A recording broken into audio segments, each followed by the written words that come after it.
Hola, ¿qué hay? Hola, ¿qué tal? Buenas. ¿Eres el propietario? Sí, es mi finca. ¿Venís a ver los abejarucos por aquí? Sí, disculpa que haya entrado sin pedirte permiso. Es que Nada. andábamos recogiendo muestras de Sí. las egagrópilas, que sobre todo tienen, por lo que estamos viendo, restos de escarabajos más que de abejas. Y decías que de 3 años, o sea, desde... Yo creo que sí, que a lo mejor llevan viniendo desde 2019, así. Antes nunca estaban por aquí, porque esto eran fincas de regadío, entonces esto se ha convertido en un pastizal en los últimos años. Depende un poquito del calor, están por aquí, sí. ¿Cuántos se suelen posar en los hilos de...? Pues yo he llegado a ver unos 35 ejemplares, así más o menos, sí. Hay bastantes, sí.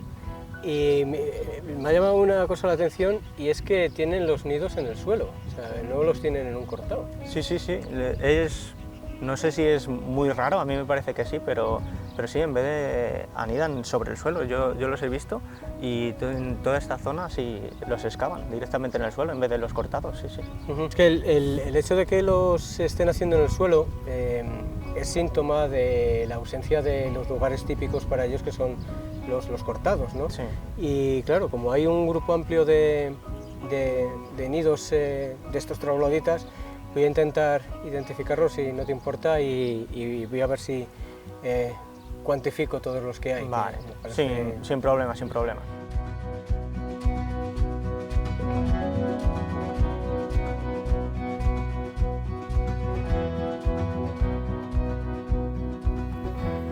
Gracias a personas como Pablo, el viaje de los abejarucos sigue teniendo sentido. El hecho de que vengan desde miles de kilómetros por el centro de África hasta Salamanca implica un gran esfuerzo, y tienen que llegar a un lugar amable, a un lugar que les acoja, un lugar donde puedan nidificar y donde puedan alimentarse. El mayor problema que tienen estas especies en este momento, al tener, digamos, 2 casas, 2 hogares, son los lugares de nidificación. No tienen cortados al lado del río, no presentan esos frentes arenosos que les permiten hacer sus nidos en el interior de la tierra, y terminan nidificando en lugares como este, en descampados, que en ocasiones están en barbecho desde hace algún tiempo, que a la vez es perfectamente el lugar ideal para poder alimentarse, para poder capturar esas presas de las que nutren a sus crías, que son las abejas, de ahí su nombre, abejaruco, escarabajos y otros insectos. Es necesario que personas como Pablo y su familia sigan trabajando en esta línea.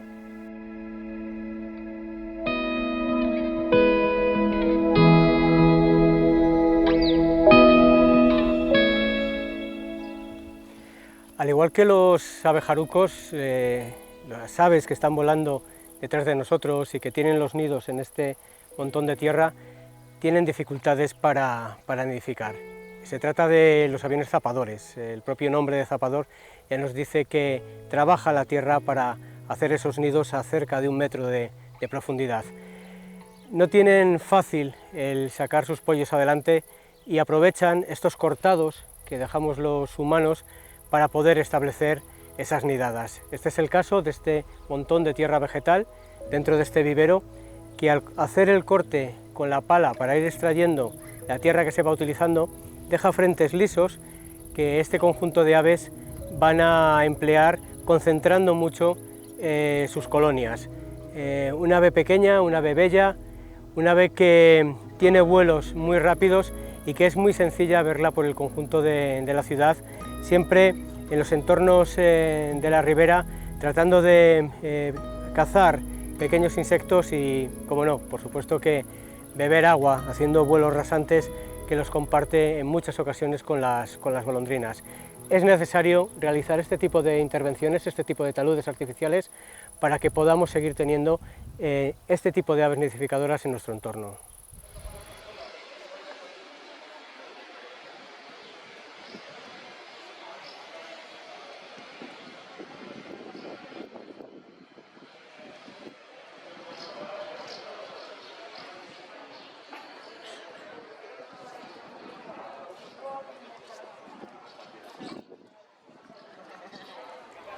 Puede resultar curioso el encontrarse a alguien con un globo terráqueo junto a la iglesia de San Juan de Según. El motivo es muy sencillo. En esta iglesia Nidifican unas pequeñas aves, los aviones comunes, que hacen sus nidos de barro. Los hacen en las cornisas, van ocupando cada una de las bóvedas y aquí sacan adelante sus pollos. Fijaros que el viaje que realizan es absolutamente inimaginable. Vienen desde las zonas del centro de África, sur de África, van recorriendo el Sáhara, a veces por la zona marítima, y llegan hasta lo que es la ciudad de Salamanca. En ocasiones son los gansos los que nos visitan y lo van a hacer en sentido inverso. Van a venir desde el norte de Europa, van a ir bajando y van a llegar hasta nuestra ciudad. Las aves migratorias siempre tienen dos casas, el lugar de origen y el lugar de destino. Tratar de protegerlas siempre significa el conservarlas en uno u otro lugar. Eso es lo que significa la globalización en este momento. Vamos a tratar de entender que la complejidad de la biodiversidad está muy asociada a nuestro día a día, está muy asociada a nuestros hábitos y sobre todo está muy asociada a saber convivir con las aves. Empezando por estas pequeñas aves que comento, ¿no? De los aviones, creo que es muy interesante el que nos fijemos en el hecho de que son capaces de construir en 15 días una estructura de barro que va a coger entre 3 y 4 pollos y además tienen que hacer viajes de manera constante hasta el río, recoger ese barro, irlo colocando en pellas, en hileras, para generar esa estructura cerrada. Vemos también que hay nidos vacíos, nidos desocupados, y una de las funciones que realizan, que es absolutamente necesario, es la caza de insectos. Están recogiendo de manera constante pequeños mosquitos, grandes bandos de mosquitos que vemos en las riberas, y eso evita el que tengamos que utilizar a diario insecticidas en distintos ámbitos económicos, desde la agricultura hasta simplemente la vida diaria. Creo que esa función que realizan para nosotros, ese servicio que nos prestan, es una de las grandes razones para que las sigamos conservando y que las veamos como un apoyo, como una necesidad.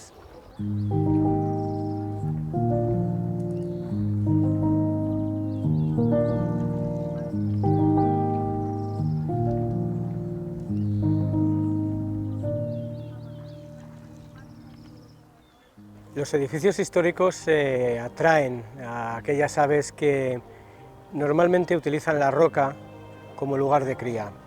En el caso del convento de San Esteban podemos ver cómo las cigüeñas llevan nidificando hace bastantes años y levantan sobre las espadañas esas construcciones tan elaboradas, tan leñosas que son sus nidos. Somos conscientes, yo creo que la mayoría de las personas, del hecho de la no migración ya de las cigüeñas, o que hayan reducido esa migración a espacios menos distantes. Realmente lo que está ocurriendo es que los que sí migran son los jóvenes, porque su genética, su memoria genética les dice que tienen que migrar, pero son los adultos los que se están quedando, los que ya conocen que en el territorio pueden encontrar los recursos alimenticios que necesitan y que no es necesario marchar, y más cuando la temperatura de este clima cambiado les permite permanecer en el invierno. Estamos cambiando las costumbres migratorias de las aves, hemos cambiado costumbres migratorias de los gansos, hemos cambiado costumbres migratorias de las golondrinas que están migrando y están llegando un mes antes a cuando lo hacían hace 15 años. Y hay que mirarles con una cierta condescendencia, con cierto respeto, porque gansos y cigüeñas, al igual que incluso los buitres, nos donaron sus plumas que permitieron escribir la literatura de Lope de Vega, de Cervantes, de Calderón, y constituyeron lo que es el siglo de oro español. Fijaros que con un cálamo como este, con una pluma como este, se llegó a escribir de manera íntegra un libro como el Quijote, algo que en el siglo XXI es absolutamente inaudito.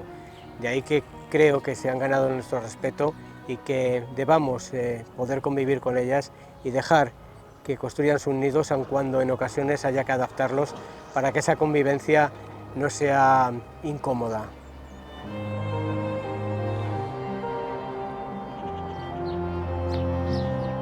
Al igual que nos visitan en la primavera esas especies de aves africanas que comparten con la península sus lugares de cría, tenemos también en el otoño y en el invierno visitantes que en este caso vienen del norte de Europa.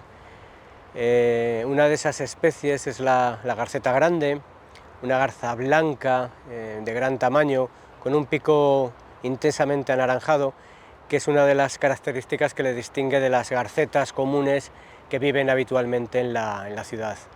Esta ave viaja desde las zonas del norte de Europa, norte de Francia, Dinamarca, incluso zonas de Alemania y de Holanda, y queda repartida por el río Tormes en muy pequeños grupos, normalmente de manera individual, aunque a veces también se pueden ver agrupaciones de 4 o de 5 individuos.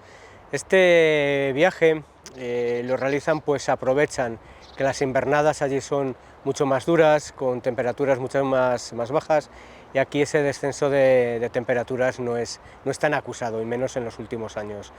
Es muy importante el ser consciente de esa convivencia entre dos países de una especie, porque siempre implica que tengamos que estar atentos en un país y en otro a que las circunstancias vitales, sus entornos, sus necesidades estén siempre bien cerradas y bien resguardadas.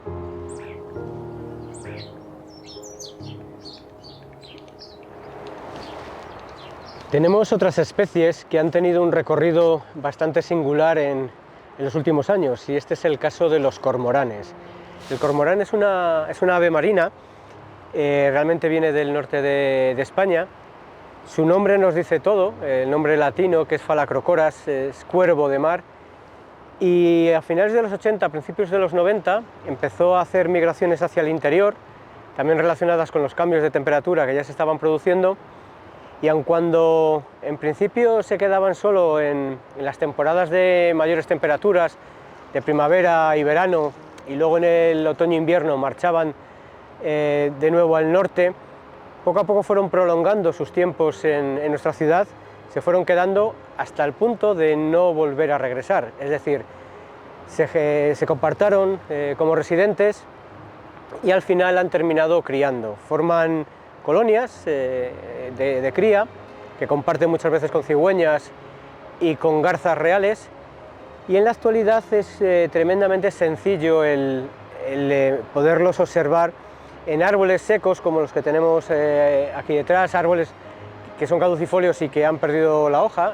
en ambos casos están desnudos, y forman este conjunto tan hermoso en el que vamos a poder contemplar su comportamiento. Pasan tiempo prolongado acicalando el plumaje, llenándolo de grasa para impermeabilizarlo, pero también vamos a poder observar uno de sus gestos más habituales una vez que regresan del agua, que es abrirse como si fueran un Cristo, las alas en abanico, en libro, para tratar de perder humedad, tratar de solearse un poco y permitir que el plumaje pierda agua. Siempre la pérdida de agua del plumaje les va a permitir volar con mayor facilidad. Es increíble cómo un ave de mar termina convirtiéndose en un ave completamente de interior.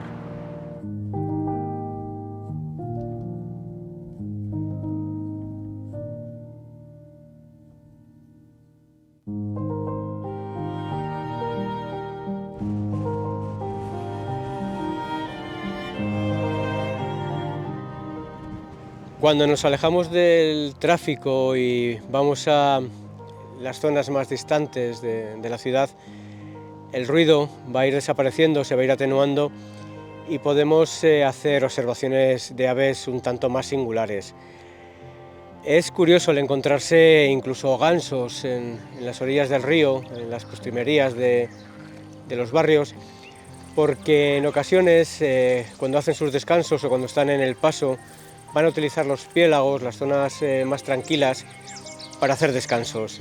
Muchas semanas los podemos contemplar en la dehesa, consumiendo bellotas, y a veces, por una cuestión de azar, terminan en lugares, en oteaderos tan interesantes como esta pasarela peatonal, la que tenemos ubicada en la zona de los huertos urbanos, que nos permiten una contemplación muy grata del río, pues siempre un puente nos permite observar las dos orillas. Los gansos nos visitan en invierno, de nuevo como las garcetas grandes vienen de los países del norte, en este caso todavía más al norte porque son zonas de Finlandia y de Suecia sus puntos de origen, Y aquí estamos viendo también los hechos, las consecuencias del cambio climático. Cada vez son muchos menos los gansos que nos visitan porque los países del norte de Europa ya no tienen tan altas temperaturas y en muchas ocasiones prefieren quedarse en estas zonas norteeuropeas y no bajar hasta nuestro país, ahorrándose un gasto energético bastante considerable. Con lo cual, mientras sigamos viendo gansos en estas zonas salmantinas, querrá decir que todavía se están manteniendo las lógicas de la temperatura.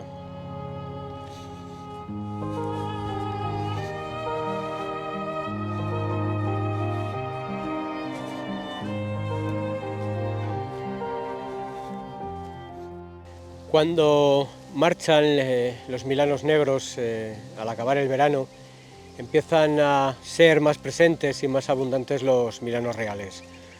Unos y otros forman en ocasiones dormideros, agrupaciones que se ubican a las afueras de la ciudad. La presencia de un arbolado maduro, de sotobosques, de zonas donde la densidad de los alisos, los chopos, los sauces es mayor, les permiten formar estas agrupaciones que a ellos les da seguridad. El hecho del grupo protege en este caso es una completa realidad. La presencia de estas grandes formaciones lo que nos está transmitiendo es la calidad del entorno, es decir, que la densidad de esa zona ribereña, de ese bosque ribereño, está en unos estadios, digamos, muy saludables.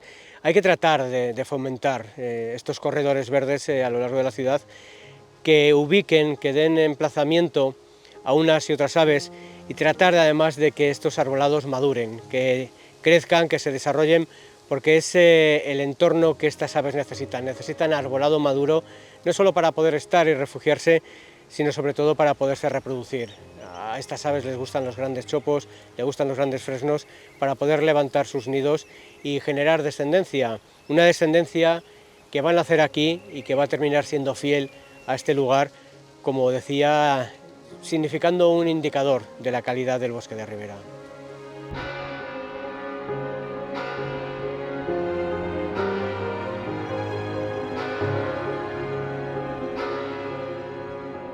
En ocasiones la ciudad se convierte en una algarabía, sobre todo llegando en los meses de otoño, y es debido a la presencia en el cielo de las grullas.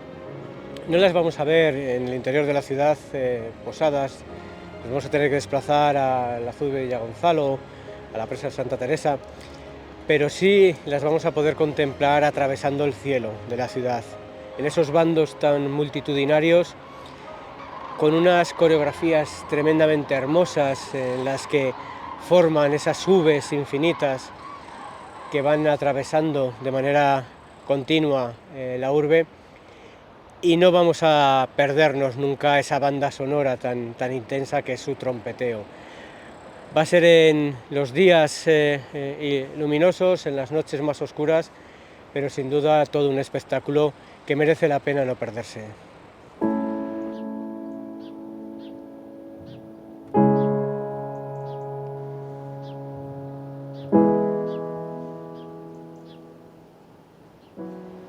Comenzamos esta conversación en los meses de primavera, la continuamos en el estío, en el verano, y lo cerramos en el invierno, con los fríos que se van notando.